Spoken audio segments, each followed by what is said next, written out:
Hello students. Today we will start with Ohm's law again. हमने कल Ohm's law पढ़ा ही था. इलेक्ट्रिसिटी हम पढ़ रहे हैं और Ohm's law एक बहुत ही इम्पोर्टेंट लॉ होता है as far as future physics concern. Physics में भी इलेक्ट्रिसिटी के बारे में.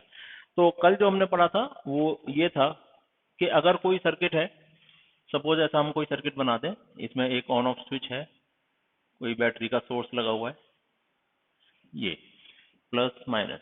तो जैसे हम स्विच को क्लोज करेंगे यहाँ से करंट फ्लो हो जाएगा और जो करंट इस रेजिस्टेंस में फ्लो होगा वो करंट वोल्टेज के ऊपर डिपेंड करता है. ये हमने कल पढ़ा था कि करंट डिपेंड्स अपॉन या directly proportional to potential difference of the circuit. और पता है आपको कि अगर अपन इसको उल्टा भी लिख सकते और प्रोपोर्शनलिटी साइन हटाने के लिए हम इस पे एक कांस्टेंट लगा देंगे आर आई. तो इससे निकल के क्या आया, V upon I is R, where R is a constant. ये कल हमने पढ़ लिया था. The ratio of potential difference and current in a circuit is always a constant and that is actually resistance of the circuit. R means what? Resistance of the circuit. इस circuit में जितना भी रेजिस्टेंस है वो ये R से represent किया जाएगा, राइट. इसमें एक बात सिर्फ ये थी कि अगर अपन देखें तो कोई कंडीशन है क्या इसकी? ये कंडीशन है कि temperature should be the constant. Temperature should be constant.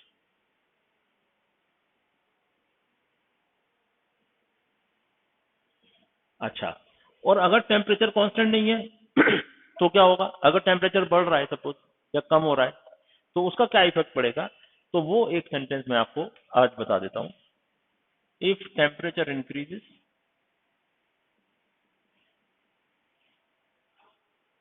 If temperature increases तो इसका क्या इफेक्ट पड़ रहा है? Resistance also increases. अगर टेम्परेचर बढ़ गया तो उसका रेजिस्टेंस भी बढ़ जाएगा, राइट. और इसका ग्राफ कल हमने देखा था कि अगर अपन इसका ग्राफ देखें तो वोल्टेज को हम हमेशा वाई एक्सिस पर लेना है और करंट को हमने एक्स एक्सिस पर लेना है. तो ये एक स्ट्रेट लाइन आना चाहिए. और एक्चुअली में अगर अपन को ग्राफ दिया हुआ है तो हम इसका रेजिस्टेंस निकाल सकते हैं. अगर ग्राफ दिया हुआ है तो हम क्या करेंगे? Slope of the line, slope of the straight line is equal to resistance of the circuit. Resistance of the circuit. और स्लोप मतलब क्या? ये अगर थीटा है तो हम कहते हैं उसको रेजिस्टेंस. क्या हो गया इसका मतलब? Tan theta. और टेन थीटा क्या होता है आपको पता है? अगर हम ये एक राइट एंगल ट्राइंगल अगर कर लें तो this, suppose this is V, यहाँ से यहाँ तक V है, और दिस इज I, यहाँ से यहाँ तक, तो V upon I perpendicular upon base is actually tan theta. तो V अपॉन I से हमको, और V अपॉन I आपको दिया ही हुआ है, V upon I is the resistance. तो ग्राफ से भी हम कैलकुलेशन कर सकते हैं. तो ऐसे क्वेश्चन आपको आएंगे. एक क्वेश्चन मैं आपको बताना चाहता हूँ, जरा ध्यान से समझ लीजिए. और ये साहू कॉलेज के स्क्रीनिंग टेस्ट हो या इसी टाइप का कोई और कॉम्पिटिटिव एग्जाम, उसमें थोड़ा सा घुमा के पूछ लेते हैं. वो सिर्फ इस तरीके से पूछ सकते हैं कि सपोज ये I है, ये V है, और ये दो दिए हुए हैं, ये टेम्परेचर T1 है, ये टेम्परेचर T2 है. दो स्ट्रेट लाइन हमें दी हुई है एक ही कंडक्टर की. तो क्वेश्चन क्या है? देखिए question, if graph between V and I is as in figure at two different temperature T1 and T2. ये ग्राफ दिए हुए हैं. T1 पे ये ग्राफ आया, T2 पे ये ग्राफ आया. अगर ये स्ट्रेट लाइन आई तो क्या होगा? तो देन रिलेशन कैसा होगा? A, क्या T1 T2 से छोटा है? B, T1 T2 से बड़ा है? C, T1 equal to T2 है? या फिर D, नन या फिर कोई और ऑप्शन ऐसा ही दे सकते हैं। तो क्या रिलेशन आपको लगता है, ऐसा कोई भी आपको क्वेश्चन पूछ सकते हैं। तो यहाँ पे आपको देखने, अभी भी मैंने क्या बताया देखो, if temperature increases resistance also increases.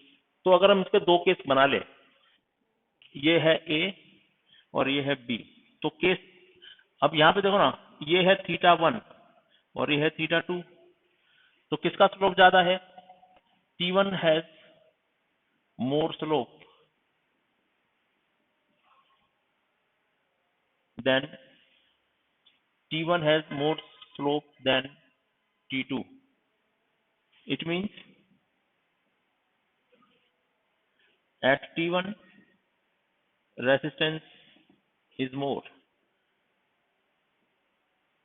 T1 पे रेजिस्टेंस ज्यादा, क्योंकि जिसका स्लोप ज्यादा उसका रेजिस्टेंस ज्यादा। यहाँ देखो ना, स्लोप ही तो है, तो स्लोप जिसका ज्यादा उसका रेजिस्टेंस ज्यादा। तो इसका मतलब T1 के टाइम रेजिस्टेंस ज्यादा, because because θ1 is greater than θ2, hence what we can say T1 is greater than T2।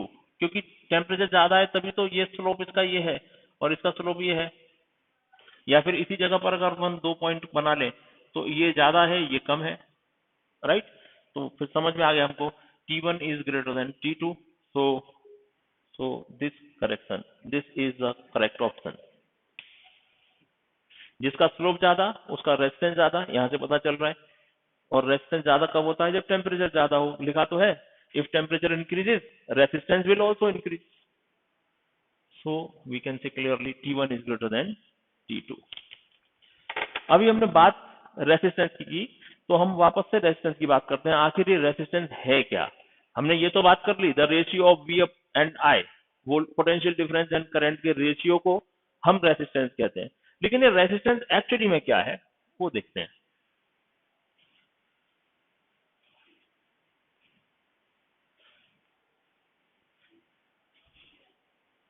अच्छा, यहाँ पे मैं एक बात और क्लियर कर दूं एक बार आपको, कि कभी कभी ग्राफ ऐसा भी दे देते हैं कंपटीशन में, यहाँ V दे देंगे, यहाँ I दे देंगे, और फिर आपसे पूछ लेंगे वही T1 T2। तो अब देखो यहाँ पे V है, आप कंफ्यूज ना हो, V यहाँ पे Y एक्सिस पर, जिसमें हम सीधा सीधा मानते हैं V अपॉन I, लेकिन यहाँ पे V एक्स एक्सिस पर दिया है तो उल्टा हो जाएगा। तो जो पहले जिसका स्लोप ज्यादा था θ1 θ2 जैसा दिख रहा था ना, तो अब उल्टा हो जाएगा। Now θ2 is greater than θ1 because voltage is in this axis, x axis पर वोल्टेज दिया हुआ है, तो θ2 is more than θ1 you can say। और यू कैन से अब स्लोप की बात नहीं होगी, स्लोप की बात तभी होगी जब V y एक्सिस पर है, I x एक्सिस पर है, तो हम स्लोप को रेजिस्टेंस से रिलेट कर सकते हैं। लेकिन यहाँ पे अब हम स्लोप को रेजिस्टेंस से रिलेट नहीं कर सकते, बिकॉज इनवर्स ऑफ जो रेशियो है ना, अब स्लोप यहाँ पे क्या होगा? देखो स्लोप यहाँ पे होगा I upon V, y axis जो स्लोप यही तो होगा, ये है I और ये है V, तो I अपॉन V होगा। तो जो हम पढ़ रहे थे वो क्या पढ़ रहे थे पहले, यहाँ पे क्या पढ़ रहे थे? स्लोप क्या है? देखो यहाँ पे स्लोप क्या था? V अपॉन I, यहाँ पे स्लोप क्या था? V अपॉन I, और उसको हम tan थीटा कह रहे थे। अब यहाँ पे V अपॉन I कहना है तो क्या करेंगे? 1 अपॉन V अपॉन I, इसका मतलब 1 अपॉन tan थीटा। तो इन उल्टा हो गया ना, पहले tan थीटा था डायरेक्ट स्लोप, अब 1 अपॉन tan थीटा है, तो उल्टा रिजल्ट आएगा। तो what we can say, theta T2 is greater than T1 in this case. तो आपको ये याद रखना है बस, ओम्स लॉ का कोई क्वेश्चन आए, ग्राफ का कोई क्वेश्चन आए, तो y एक्सिस पर वोल्टेज चाहिए और x एक्सिस पर करंट, ऐसा चाहिए। V on y axis, I on x axis, तभी आप सीधा सीधा स्लोप निकाल के रेजिस्टेंस की कैलकुलेशन कर सकते हैं। ओके, तो हम अब पढ़ेंगे रेजिस्टेंस आखिर क्या है। So your heading is resistance.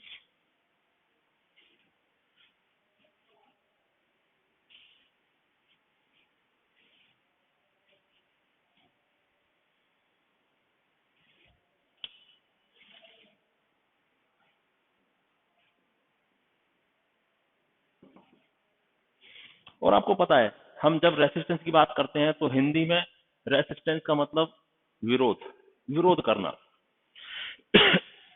जैसे हम रोड पर चलना चाहते हैं, तो रोड पे अगर कोई स्पीड ब्रेकर आ जाए तो हमें अपने जो भी ऑटोमोबाइल जिस पर हम बैठे हैं, स्कूटर, बाइक या कार कुछ भी है, तो उसकी स्पीड कम करनी पड़ती है। यानी स्पीड कम करने के लिए रेसिस्टेंसेस का यूज किया जाता है, स्पीड ब्रेकर्स का यूज किया जाता है। The same thing is in electricity. अब सपोज मैं ऐसा बोलता हूं ये कोई वायर है, तो इस वायर में जब करंट ऐसे फ्लो हो रही है, इसका मतलब इलेक्ट्रॉन्स जो है ना इसके अपोजिट जाएंगे। जब करंट ये मान रहे हैं हम, तो इलेक्ट्रॉन्स ये जा रहे हैं, these are electrons, E minus, right. तो इलेक्ट्रॉन्स जब ऐसे जाएंगे और हम करंट को हम ऐसा मान रहे हैं, तो ये जो पाथ है ये करंट को आसानी से फ्लो होने नहीं देना चाहते, करंट का विरोध करना चाहते हैं। तो कोई भी मटेरियल हो, अब सपोज ये कॉपर है, suppose this conductor is copper, this conductor is suppose aluminium Al, और this conductor is suppose you can से इट्स रबर, रबर। अब हम करंट फ्लो करवाना चाहते हैं यहाँ पे सब में, करंट करंट करंट, ये I1 I2 I3। तो रेसिस्टेंस के अगर हम रेस्पेक्ट में इसको क्लियर करना चाहते हैं, समझना चाहते हैं, तो हमको एक बात समझ में आई कि यहाँ पे जो I है वो इजीली सीधा सीधा पास हो गया, करंट पास हो गया। तो कॉपर ने इसका रेसिस्टेंस कम किया, लेस रेसिस्टेंस, उसका सबसे कम विरोध कॉपर ने किया। उसके बाद क्या हुआ, यहाँ पे आए तो थोड़ा थोड़ा थोड़ा थोड़ा विरोध हुआ, तो ये सीधा सीधा नहीं चल पा रहा, थोड़ा जिगजैग होके चल रहा है, यू कैन से सम वॉट मोर रेसिस्टेंस। उसके मार्ग में विरोध या अड़थला निर्माण किया एल्यूमिनियम में, थोड़ा सा, सम वॉट मोर रेसिस्टेंस। और यहां देखिए जब करंट आया तो करंट को इधर ही रोक दिया, बस नो करंट, अब करंट जा ही नहीं रहा है, नो करंट। तो ये क्या हो गया, मैक्सिमम रेसिस्टेंस। तो हम क्या कह सकते हैं, यहां पे क्या कह सकते हैं, resistance of rubber is more than resistance of aluminum is more than resistance of copper। यानी हर मटेरियल की अपनी अलग अलग टेंडेंसी है कि करंट को फ्लो कितने इजीली करने देंगे या नहीं करने देंगे, या थोड़ा बहुत करने देंगे, थोड़ा बहुत रोक देंगे, अलग अलग टेंडेंसी है। And that property, that characteristic is known as resistance. तो मैं लिख देता हूं यहाँ पे रेजिस्टेंस की डेफिनेशन क्या है। It is the it is that property of a material, property of any material, any substance, due to which it opposes the flow of current, it opposes the flow of current, flow of, or more precisely electric current, flow of electric current।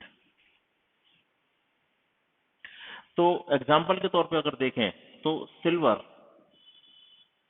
Is best conductor, is suppose to be the best conductor. इसका मतलब क्या है, silver का resistance is very very less, बहुत कम resistance होता है silver का।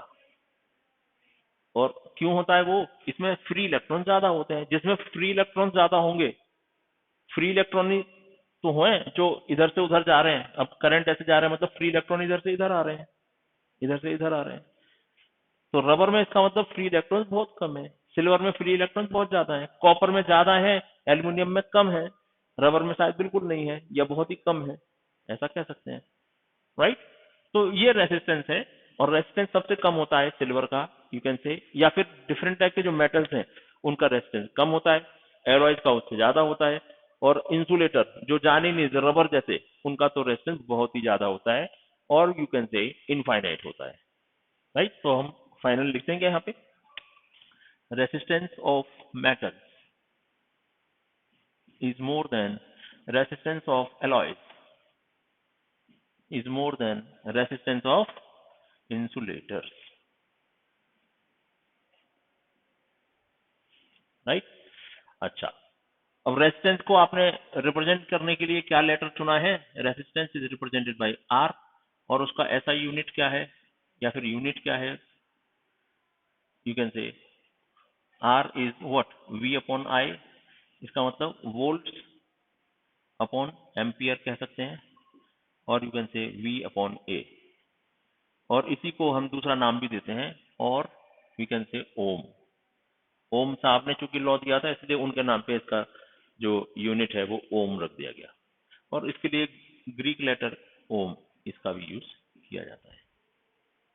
राइट, तो आगे से हम रेजिस्टेंस किसी भी चीज का जब किसी डायग्राम में किसी सर्किट में लेंगे तो आप समझ जाइए वो क्या है, it is ratio of voltage upon voltage and current. Right, और हम 10 ओम, 20 ओम, 100 ओम जो कुछ लिखना है ओम के रेस्पेक्ट में, ओम के टर्म्स में उसको रिप्रेजेंट करते रहेंगे।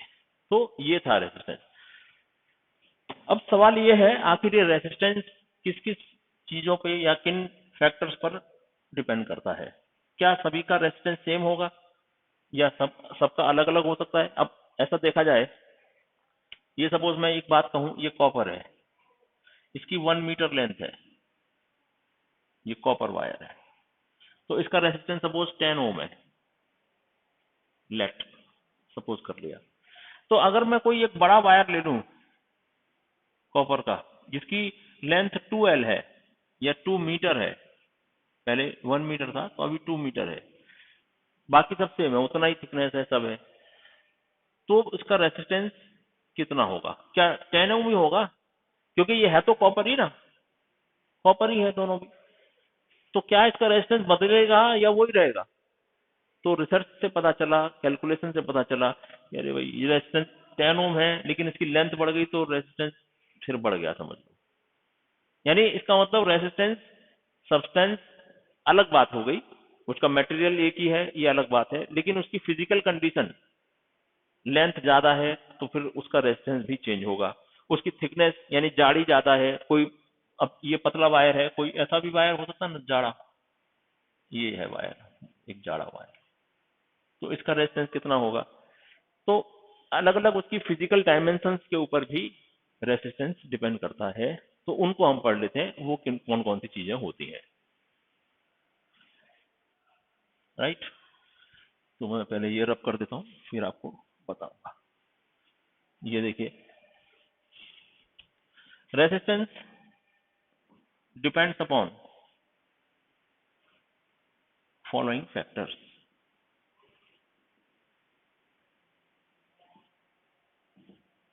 Number 1, length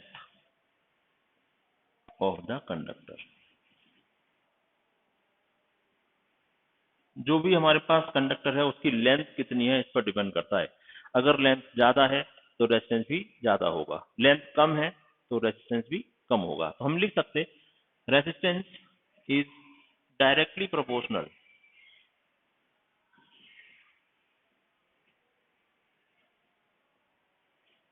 to length of the conductor.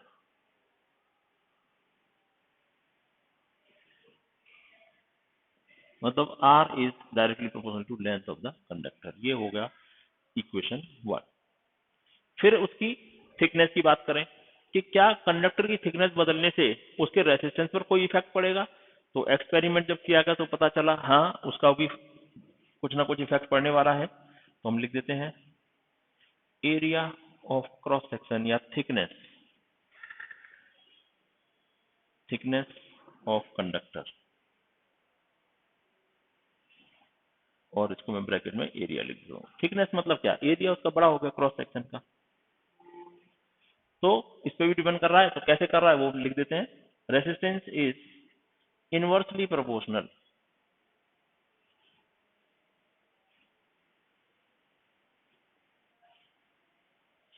मैं एक बार चेक करता हूँ ये नीचे का आ रहा है कि नहीं portion. Okay, resistance is inversely proportional to the area of cross section.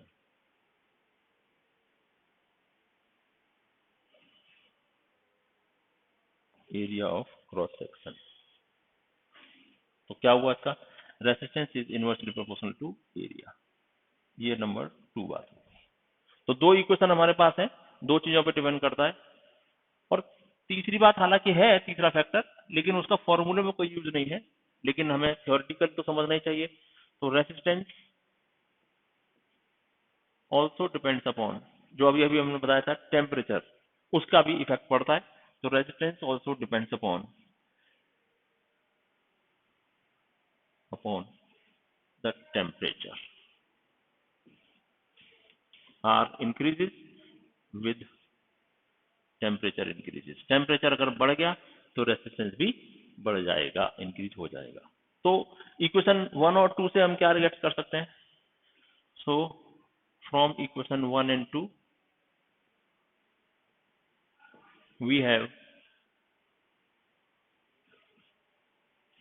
दोनों को क्लब करें तो क्या आ रहा है? R is proportional to L upon A. और आपको पता है फिजिक्स में प्रोपोर्शनलिटी साइन हटाएंगे तो कोई ना कोई एक कांस्टेंट लगाना पड़ता है, तो लगा देंगे। R is equal to rho L upon A. तो रो एक कांस्टेंट की तरह काम कर रहा है, where rho is a constant, और इसको क्या कहते हैं? Resistivity of the material, and it is called as resistivity of the material of conductor।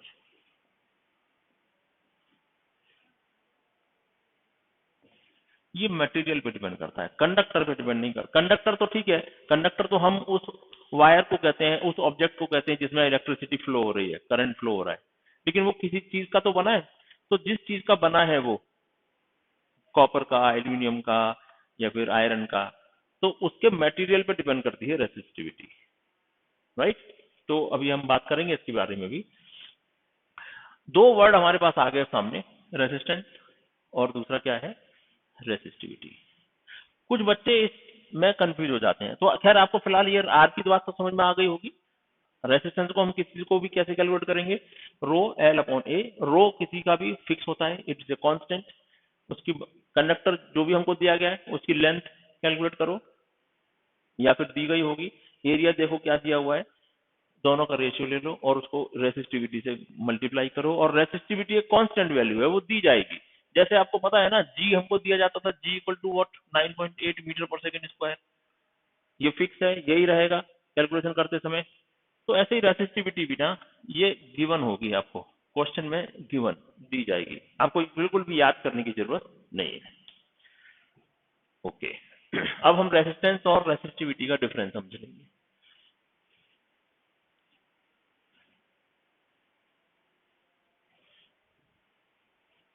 पहले तो हम रेसिस्टिविटी की एक डेफिनेशन समझ लेते हैं कि ये है क्या आखिर।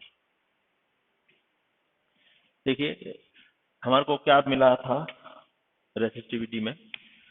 Are equal to rho L upon A. तो इससे हम क्या कह सकते हैं? देखो, R into A upon L, ये हो गई resistivity. Resistance rho L upon A, resistivity R A upon L, उल्टा।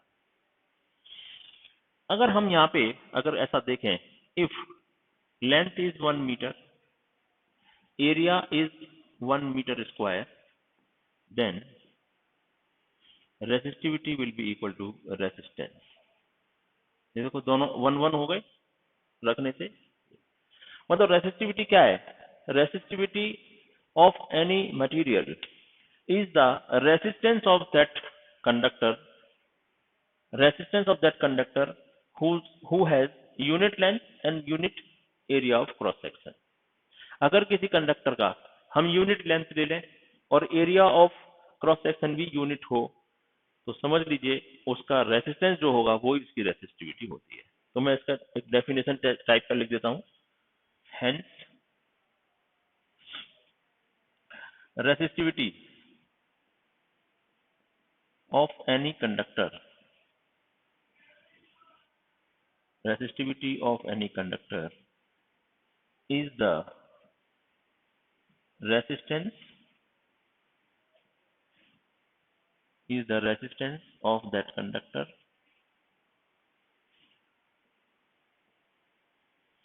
having unit length and unit area of cross section.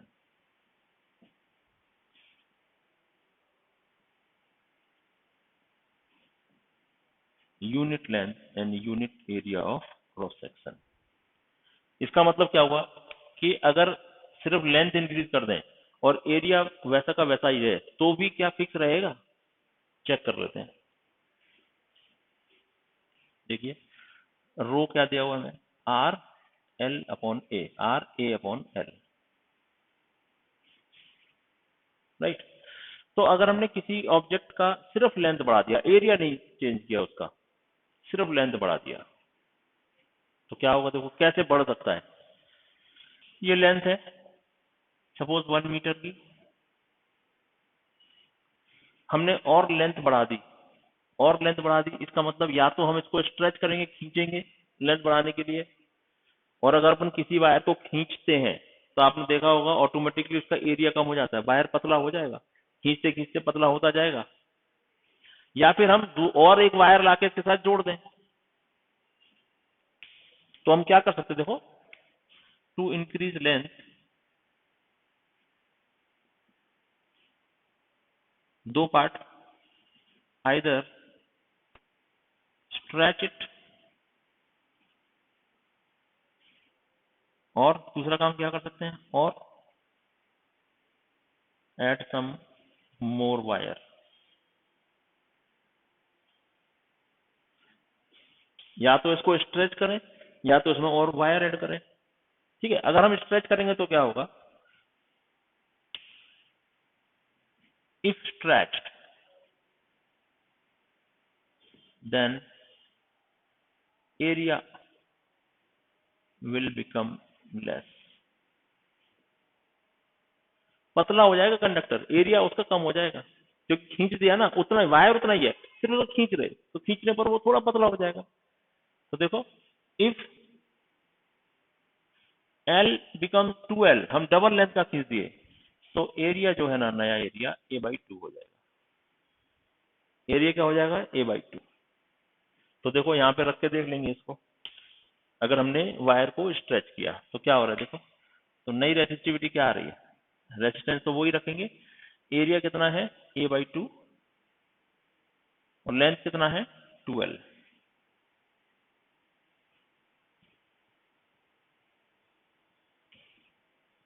Right. तो रेसिस्टेंस कितना हो गया, देखो R A/L इंटू 1/4।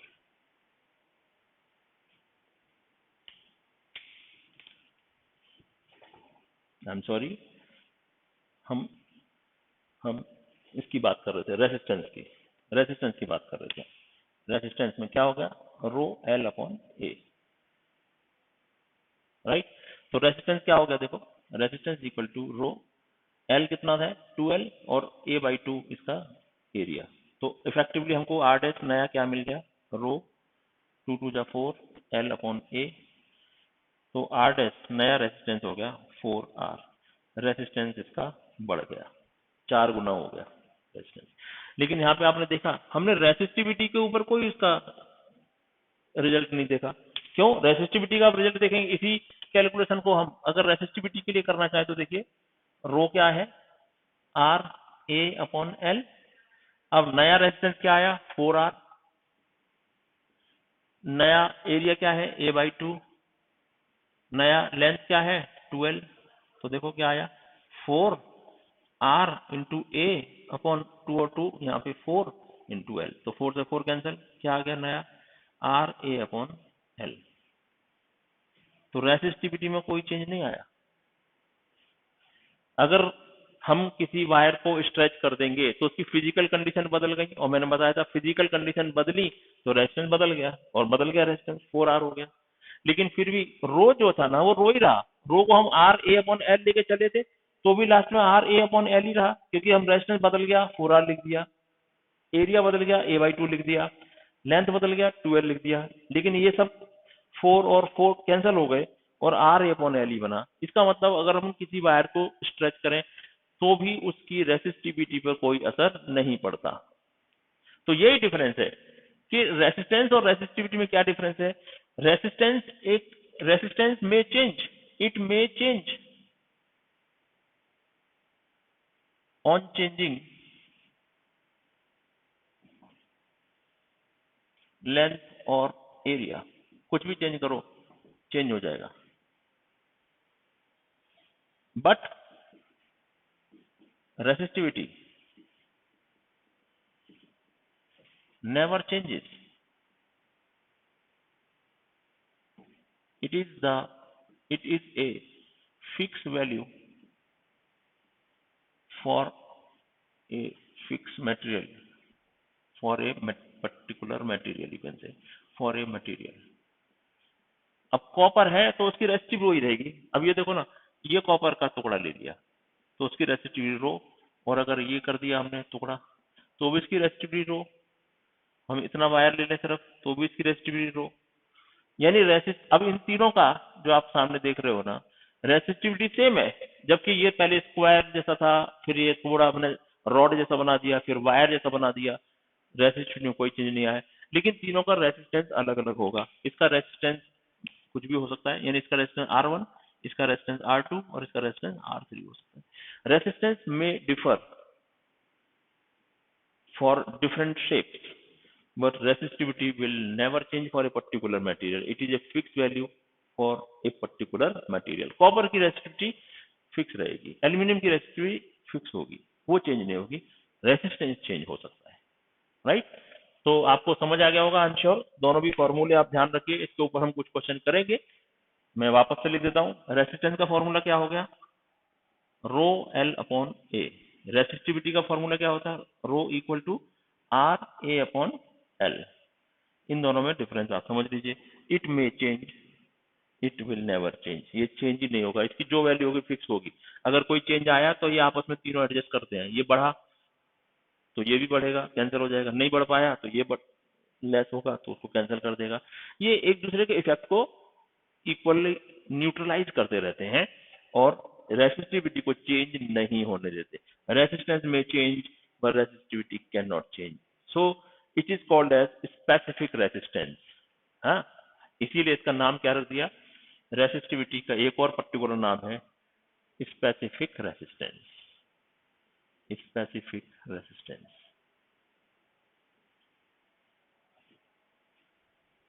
राइट? चलो फिर आज के लिए इतना ही काफी है, हम कुछ क्वेश्चन लेंगे कल और आगे बढ़ेंगे। Thank you very much.